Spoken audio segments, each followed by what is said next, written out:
Quand les nouvelles s'affolent, Métropole fait le point. Le point tous les matins à 8h, simultanément sur Radio et Télémétropole. Le point est une courtoisie de MSC Trading, Digicel et la Banque nationale de crédit BNC. Madame, monsieur, bonjour. Bienvenue à la rubrique Le Point de Radio et Télémétropole. Merci de la patience, merci de l'intérêt. Comme annoncé, nous avons le privilège d'accueillir ce matin, sur le plateau de la rubrique Le Point, le chef suprême du Vodou, Sa Majesté Dada de Uno Una II, du Bénin ou du royaume d'Ahomey. C'est avec plaisir qu'on les accueille aujourd'hui. Je signale en passant que Sa Majesté est accompagnée de Sa Majesté la Reine, aussi avec nous le FA, et qui ne vont pas prendre la parole ce matin. Il revient donc à Sa Majesté le droit et le privilège de répondre à nos questions. Sa Majesté, bonjour. Merci d'accepter d'être avec nous à Métropole ce matin. Bonjour. Je rappelle en passant que vous êtes la plus haute autorité du Vodou au Bénin. Et vous êtes un héritier de ce titre que vous avez. Parlez-nous un peu, ou encore en quelques mots, de ce que c'est que le chef suprême du Vodou au Bénin. Bonjour. Avant de commencer, je voudrais dire un bonjour à tout le peuple haïtien qui m'avait accueilli comme membre de la famille. Et comme je le dis, je suis chez moi en Haïti, je suis en famille. En parlant du Vodou, il y a une organisation depuis le temps de nos aïeux, où il y a un chef spirituel suprême. Et le chef spirituel suprême est à la tête et il a d'autres qui sont sous lui avec de divers titres. Moi qui suis ici, je suis le chef spirituel suprême du Vodou-Wendo. Et quand on ajoute Wendo, ça veut dire que c'est l'originel Wendo. Et je suis en même temps, de par mon nom, qui est Rounon, Rou, qui signifie la mer et océan, nom qui signifie la mère de la mer en parlant de la mère qui donne un enfant, ça veut dire que je suis la mère de la mer, donc le roi des mers et océans. Et c'est à ce titre que il y a le chef spirituel suprême qui est là, où tous les autres dignitaires, grands dignitaires, sont sous lui. Donc il y a ce que nous appelons le Grand Conseil du Vodou-Wendo. Et le Grand Conseil du Vodou-Wendo, il y a un comité, si nous voulons parler en termes modernes, un comité exécutif, il y a un comité scientifique et il y a la population, la communauté. Le comité scientifique, c'est du fait qu'aujourd'hui, nous sommes en train de lier la tradition à la modernité et que toutes nos sorties doivent être transcrites. Et à la tête de ce comité, c'est un sociologue, un professeur anthropologue qui est à la tête et répondant au nom de Désiré Émile Ologoulou. Et avec pour Togbe, ce que nous appelons Togbe, c'est lui aussi, il est le responsable suprême au niveau de ce comité scientifique. On l'appelle Amadjere Korvi Kwedako. Qui signifie? Huelako, c'est un nom. C'est un nom de famille. Mhm. Ok. C'est un nom de Ce famille. qui est différent de Wendo. Oui, c'est différent de Wendo. Donc, c'est les deux personnalités clés c'est des professeurs d'université, mais qui, à un moment donné, dans le cadre de la liaison de la tradition à la modernité, constituent le noyau central de ce comité scientifique. Où, aujourd'hui, nous avons aussi une école dans le milieu traditionnel vaudou. Et dans cette école, il y a l'enseignement officiel académique auquel s'ajoutent les apports traditionnels pour permettre à la génération future d'être éduquée dès la base dans ce système traditionnel de vaudou. Vous êtes arrivé en Haïti il n'y a pas longtemps, mais j'ai appris que vous avez eu le temps de visiter la plupart des péristyles ici en Haïti. Vous étiez également à la Souvenance, puisque nous parlons dans un premier temps au cours de cette émission du vaudou. Qu'est-ce que vous avez constaté? Est-ce qu'il y a une différence dans la pratique du vaudou chez vous et chez nous? J'ai eu le privilège d'être bien reçu en famille vaudou. Bon, parler de différence, c'est un peu un mot très fort pour moi, de mon point de vue. Mais ce que j'ai vu, parce que ça fait des siècles que les gens étaient là, mais sous un maître donné, un maître à tout faire, un maître qui a droit de vie sur eux. Et ceux-là ont su garder ce qui est essentiel. Nous avons vu tout ce qui s'est passé, les rituels, le fond demeure. Pour nous, lorsque le fond demeure, il n'y a pas ce que vous appelez en termes de différence, il n'y a pas de différence. Il n'y a pas de différence. Il n'y a pas de différence. Maintenant, si nous parlons de la pratique du vaudou, on sait que le vaudou figure parmi les cultes les plus populaires chez vous. Il y a aussi de la tolérance. Quels sont donc les témoignages que vous avez reçus de la part de ceux qui pratiquent le vaudou chez nous? Non, vous voyez, la première des choses, ce n'est pas tout le monde qui est admis là où le sacré se trouve. Parce que dans le vaudou, vous avez le cultuel et vous avez le culturel. Le culturel, ça concerne tout le monde. Mais le sacré, ça ne concerne pas tout le monde. Nous, garants de cette tradition vaudou, nous avons été admis dans les lieux sacrés, véritablement sacrés, où ce qui se fait là, nous avons vu, du point de vue spirituel, nous sommes contents.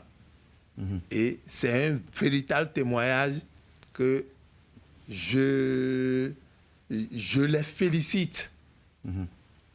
Puisque après plusieurs siècles de persécution où on ne leur a pas permis d'observer régulièrement et de façon publique leur culte, ils ont su garder ce qui est essentiel et qui est là. Malgré que cela n'a pas toujours été facile. Mais quand on parle de Sa Majesté Dada D ou non, ou Dade, c'est plusieurs millions d'adeptes éparpillés à travers le monde. Vous avez fait ce constat ici en Haïti aujourd'hui. Peut-être votre père l'avait fait lors de son passage ici en Haïti. Mais est-ce que c'est partout pareil, cet aspect culturel et culturel à travers le monde, là où vous avez déjà visité, les endroits que vous avez déjà visités? Oui, sinon le vaudou n'aurait plus son sens aujourd'hui. Le vaudou considérée comme une religion à part entière et reconnue même par l'UNESCO. Et partout où nous passons, nos premiers gestes, nos premiers sens d'observation, c'est de voir si le cultuel est là. Ce n'est pas seulement en Haïti, on a été au Cameroun, on a été en Afrique du Sud, on a été au Zimbabwe, on a été au Ghana, un certain nombre de pays où nous avions observé ces gens. C'est vrai que partout, ce n'est pas le nom vaudou, mais c'est dans le rang des religions traditionnelles, des pratiques traditionnelles, et le cultuel est là. Si ce n'est pas par le nom qu'on appelle, c'est du fait que nous ne parlons pas la même langue. Est-ce que vous pensez que chez nous, l'État, par exemple, a un rôle à jouer dans l'organisation du vaudou? Naturellement, oui. Parce que le vaudou, ici, en Haïti, a été le substratum de la liberté de cette terre. Ça veut dire que le vaudou doit être reconnu dans toute sa forme, dans tous ses méandres.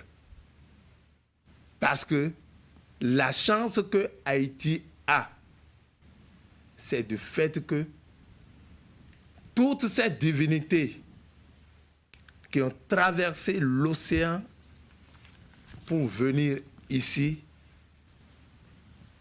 ont fédéré leurs énergies ensemble. Ce n'est pas de façon éparpillée. Et dès lors que vous avez toutes les énergies concentrées quelque part et qui a pu permettre et que Haïti soit libéré véritablement, c'est un privilège, un grand privilège, et c'est une grande chance pour Haïti de saisir, pour dire à partir de là, le développement intégral de Haïti doit être assuré. Je sais que chez vous, encore j'ai appris que chez vous, vous jouez le rôle de médiateur. Et vous jouez ce rôle chaque fois qu'il y a des conflits, qu'il y a des crises. Est-ce que vous pensez que le vaudou est à un niveau tel que les prêtres, ou bien l'Ati national, peut arriver à un moment où il peut jouer ce rôle de médiateur comme vous le faites chez vous au Bénin? La nature a fait les hommes bons. Et c'est nous qui compliquons. De par nos comportements, nous déplaçons les pions de leur place. Mais ce qui est important et que nous reconnaissons aujourd'hui, c'est ce dialogue interreligieux qui doit être de mise. D'abord en interne, au sein de même culture, et entre les cultures. Et je l'ai dit, l'UNESCO a reconnu le vaudou comme une religion à part entière, et partant de là, Sa Majesté Dada Dagbo Agbessi-Houna Ier a été admis comme membre du comité interreligieux international du dialogue interreligieux en 1998, si j'ai bonne mémoire. Donc, et prenait part à toutes ces réunions au niveau international. Dans l'éventualité... Donc, il n'est pas question que on se sépare de l'autre. Lui, il est musulman, l'autre est protestant, l'autre... Je dis, sur le plan africain, je suis membre de ce que nous appelons AIPA, Action interreligieuse pour la paix en Afrique, qu'on retrouve en anglais IFAPA. Au Bénin, je suis membre fondateur du cadre de concertation des confessions religieuses du Bénin, où nous devons parler le même langage, mais nous respectons les principes des uns et des autres. Dans l'éventualité d'une relation culturelle très très intense, voire rapprochée entre le Dahomey et Haïti, quelle fonction vous voyez jouer? Non, je crois que mon arrivée ici est un déclic pour que chacun de nous, ayant en partage le vaudou, doit pouvoir enterrer la rage de guerre si elle existe, pour qu'on parle le même langage. Et ce n'est qu'à partir de là que l'État pourra nous prendre plus au sérieux. Donc, je suis arrivé ici, c'est pour une mission. Ce n'est pas par un hasard. Et vous voyez bien, c'est une personne suisse. Je dis bien suisse. Mais quand vous voyez, c'est peut-être ayant des germes du vaudou dans son sang qui a pu permettre ce rapprochement par le projet qu'on appelle la troisième voie, rencontre d'ici et d'ailleurs. Troisième voie que nous devons saisir pour nous tenir la main dans la main.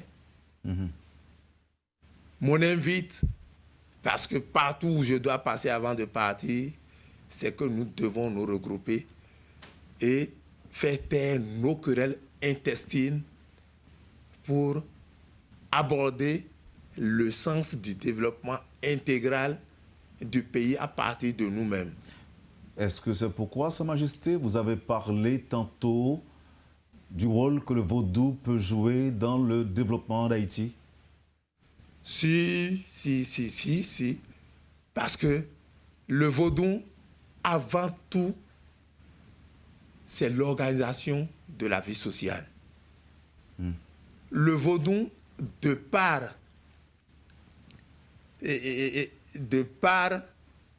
sa signification sur le plan sémantique, vaut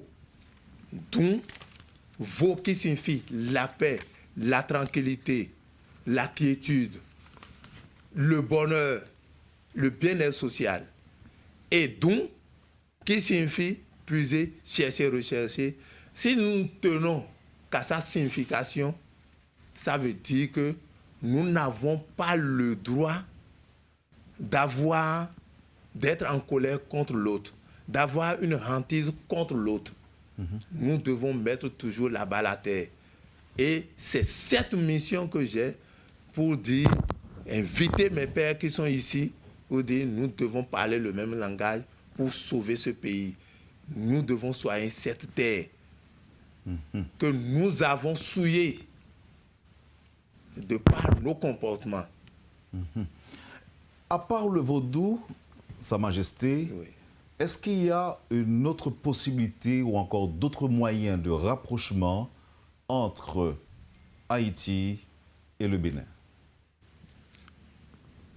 Non, en fait, est-ce qu'on pourrait encore parler de ça? Sinon, par essence, Haïti et le Bénin sont toujours ensemble. Comment? Du fait que ceux qui sont ici, qu'ils soient nés au Bénin ou non, ont transité par le Bénin, par la ville célèbre, berceau de vaudou, Ouida. Et ce lien qui existait depuis est toujours là. Et peut-être notre arrivée ici, avant l'arrivée de mon père, mon arrivée, et l'arrivée de certaines personnalités qui étaient ici venant du Bénin, ça veut dire que nous sommes condamnés à rester ensemble.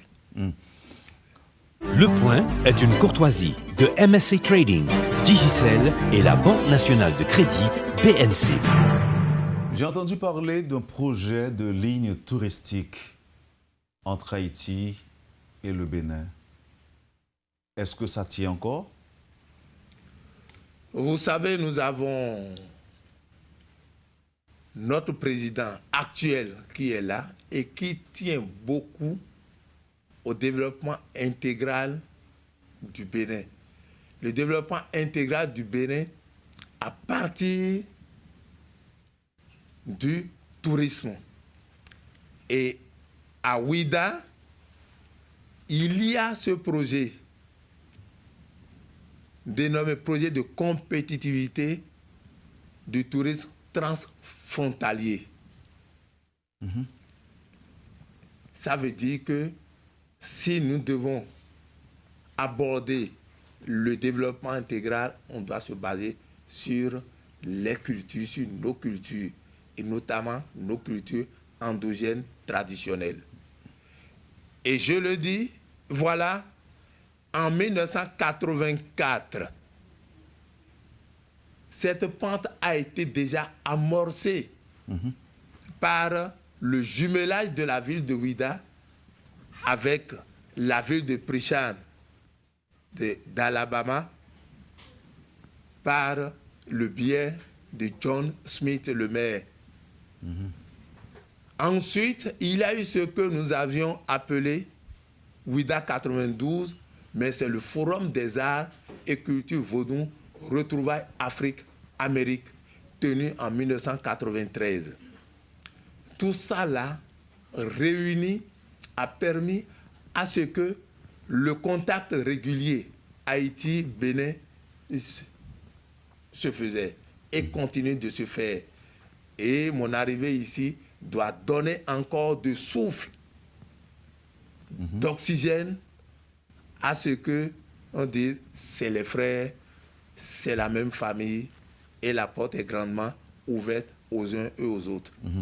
Le président de chez vous, M. Talon, a embrassé le vaudou. Que pouvez-vous nous dire de sa politique vis-à-vis du vaudou? On ne peut que le remercier pour lui dire qu'il reconnaît les valeurs morales, éthiques, spirituelles et religieuses de son pays. Et qu'il reconnaît qu'on ne peut pas développer un pays sans sa culture. Et c'est là son mérite. Et nous le félicitons. Toute la communauté vaudou le félicite.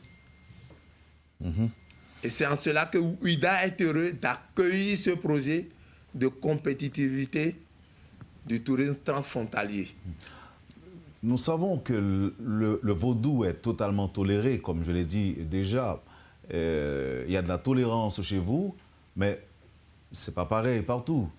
Dans certains pays, par exemple, ça peut arriver que des vaudouisants soient persécutés. Comment Sa Majesté entend s'y prendre pour faire reconnaître ou encore pour stopper cette pratique? Non, vous savez, l'un des principes chers du vaudou, c'est la tolérance.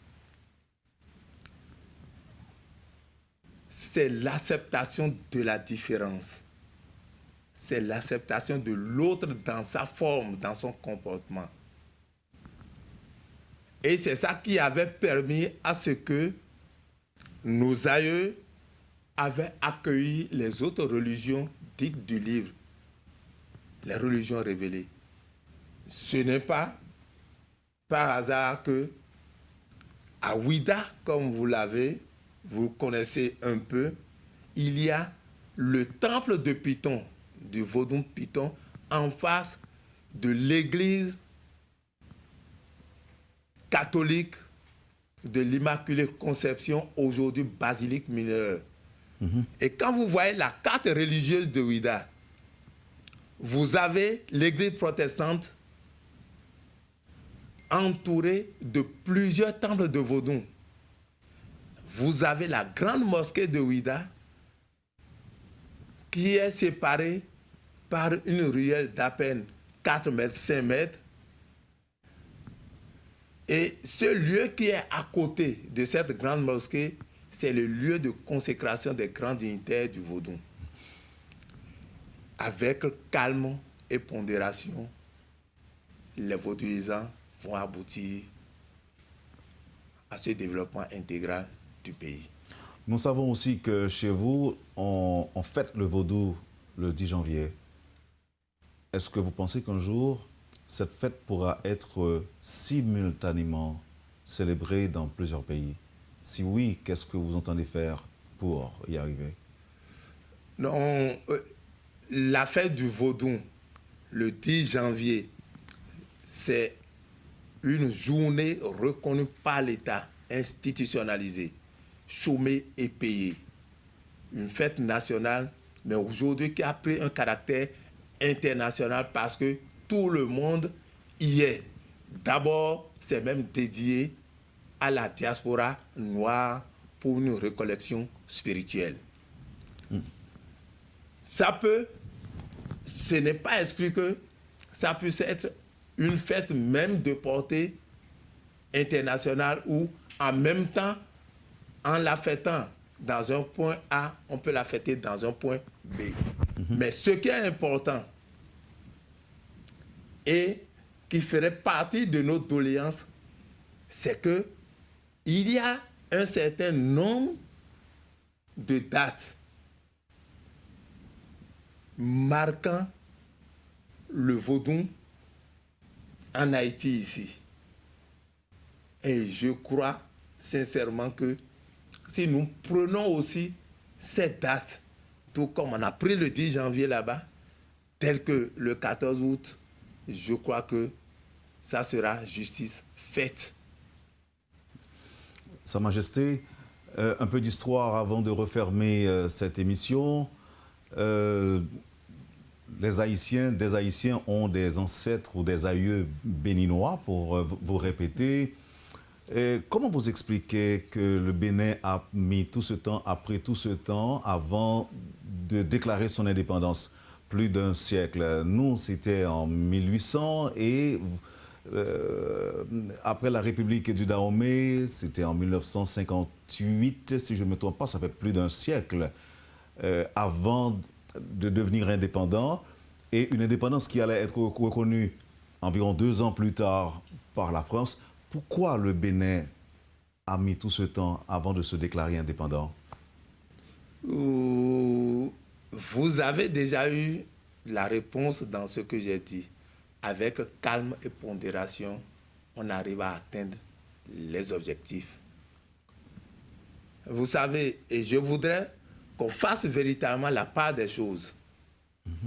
La liberté, l'indépendance. D'accord? On peut se sentir libre sans être indépendant. Ici, ce qui est important, c'est qu'on est parti de cette liberté-là. Et tous ceux qui se sentent menacés, persécutés, pourraient revenir sur cette terre. D'accord? Mais l'indépendance est arrivée avec le temps parce que il faut se préparer sur un certain nombre de choses. Et il y a des choses qu'on ne peut pas dire sur le plateau, ici, mais petit à petit, l'oiseau a fait son nid et on y est arrivé. Est-ce que ça tient encore le musée de l'esclavage? Qu'est-ce que vous entendez par musée de l'esclavage? Un musée qui rappelle la route de l'esclave et autres. Ok, la route de l'esclave existe et est là et se trouve de plus en plus améliorée pour permettre aux gens de reconnaître que c'est des lieux de mémoire.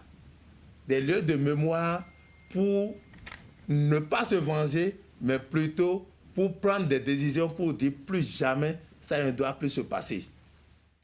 Il y a cette route qui existe et qui est là.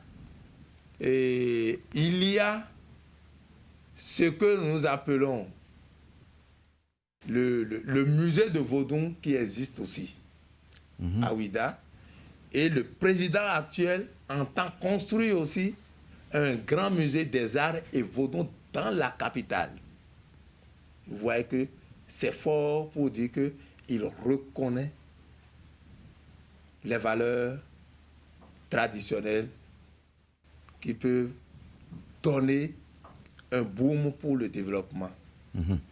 Il y a aussi la porte du non-retour au Bénin. Que pouvez-vous nous dire sur cette porte, Sa Majesté? Oh, quand on parle de cette porte, nous sommes heureux. Nous sommes heureux du moment que le gouvernement et la communauté internationale ont compris qu'il faudrait qu'il y ait des lieux de mémoire pour dire plus jamais ça ne doit pas se passer. Cette porte a été érigée à un endroit multiséculaire où se faisaient des cérémonies, évidemment au temps des royaumes, dans la clandestinité, pour dire nos frères, nos parents qui sont partis doivent revenir. Et c'est avec le temps que mon feu père, Sa Majesté Dada Dagbo, Kounon Agbessi Kounan Ier a dit, il n'est plus question d'un certain complexe d'infériorité et il faut mettre ça à nu. Et c'est ça que la première édition visuelle pour tout le monde s'était passée en 1991. Et cette porte, la maquette qui était arrivée, c'était complètement fermée. Et cette majesté, mon feu père a dit, non, pour nous, ce qui se faisait là, c'est une porte. Si vous fermez, ça veut dire qu'ils ne vont plus revenir, on doit pouvoir modifier. C'est pourquoi vous avez vu que la porte est grandement ouverte. On passe, on revient. Sa Majesté, on a souvent tendance à confondre les pratiques du vaudou et la sorcellerie. Et ceci dans plusieurs pays, y compris le nôtre, en Haïti. Qu'est-ce qui devrait être fait pour que la décantation puisse automatiquement se faire? Mais qui dit que le vaudou ou la pratique du vaudou est la sorcellerie, est la barbarie? Ce n'est pas nous. C'est l'autre de l'autre côté, de l'autre religion qui le dit. Vous savez, au départ, les missionnaires appelaient, jusqu'au temps de la colonisation, c'est le fétiche qu'on connaît chez nous. On ne connaît pas le vaudou. C'est peut-être en notre sein interne qu'on parle de vaudou. Mais sur le plan international, on parle de fétiche, qui est une injure à ce peuple noir qui a sa religion, et les gens ne voulant pas que cette religion, cette civilisation puisse exister, ont inventé des mots péjoratifs, ont inventé toutes sortes de choses pour dire qu'il ne faut pas s'y approcher. D'accord? Nous avons nos rituels que nous faisons. Mais l'autre qui est là, j'ai dit tout à l'heure que nous avons été admis dans les lieux sacrés pour les rituels. Vous êtes à la radio ici, d'accord? Vous avez des principes. Si quelqu'un se met là et dit, il faut aller couper une corde là-bas, est-ce qu'on pourra voir les images? On ne peut pas voir. Le type qui dit que c'est la sorcellerie, combien de ces enfants le vaudou a pris? Il y a un exemple que je donne très souvent, où c'est écrit dans les livres. Le vaudou roux assis. Et quand vous allez fouiller les documents, même ici, vous allez voir ça. Vaudou roux assis. Vaudou est là, vous connaissez. Assis, c'est la femme. Roux, ça veut dire tuer. Vaudou a tué sa femme. Si toi, tu entends ça, en tant que journaliste, voulant t'approcher du vaudou, que le vaudou tue sa femme, est-ce que vous aurez le courage de s'y approcher? En toute réalité, non. Alors que tout simplement, ça signifie la personne est allée en initiation, en formation. Donc, il y a ces genres d'expressions qui font que ceux qui devaient s'approcher du vaudou, là, sont au dehors. Et il y a peut-être une vingtaine d'années, une quarantaine d'années, on te demanderait quand même de nous accepter sur ce plateau. Vous allez dire, ah, attention, ces gens-là qui sont des sorciers, qui sont barbares, je ne voudrais pas me présenter devant eux. Mais c'est comme ça. C'est parce que l'autre n'a pas voulu que notre civilisation soit de mise, que nos cultures soient de mise. Et pourtant, aujourd'hui, quand vous passez dans toutes les églises, les chorales sont inspirés de nos chants sacrés. Les musiques, la rythmique. Oui, avec la seule différence, certaines religions sont monothéistes et le vaudou serait polythéiste. À vous de me dire si ce n'est pas le cas. Ça dépend de l'angle sous lequel vous vous placez. Toute religion est d'abord par essence traditionnelle. D'accord? Et quand vous avez, ici à la radio, ici vous avez un chef. D'accord? Et les autres sont sous vous. Vous avez des subdivisions. Et c'est comme ça. Le vaudou, dans le vaudou, il y a un être suprême qu'on appelle Maou, Maoulissa, et qui est comparé peut-être au Dieu, qui est comparé peut-être au God quand on prend l'autre, à Goth quand on prend l'allemand, à Deus, et ainsi de suite. Il y a toujours l'être suprême, un être suprême qui est là et qui coordonne les activités de tout le monde. Donc, ce n'est pas à plusieurs dieux, mais c'est à un Dieu. Donc là, c'est le côté monothéiste du vaudou. Bon, je dis, ça dépend de l'angle sur lequel vous vous placez. Ouais. Avec quel sentiment vous allez quitter Haïti, Sa Majesté? Mais quand on est chez soi, quand on est en famille... Donc avec le désir de revenir? Le désir, je dis, si c'est les dieux, c'est les esprits. Si les esprits me disent, je te retiens jusqu'à tel moment, j'accepte. Êtes-vous en train de nous dire que cette visite que vous effectuez en Haïti a été commandée ou ordonnée par les esprits? Ah oui, ce n'est pas un hasard, je l'ai dit au départ. Ce n'est pas un hasard. Donc ce sont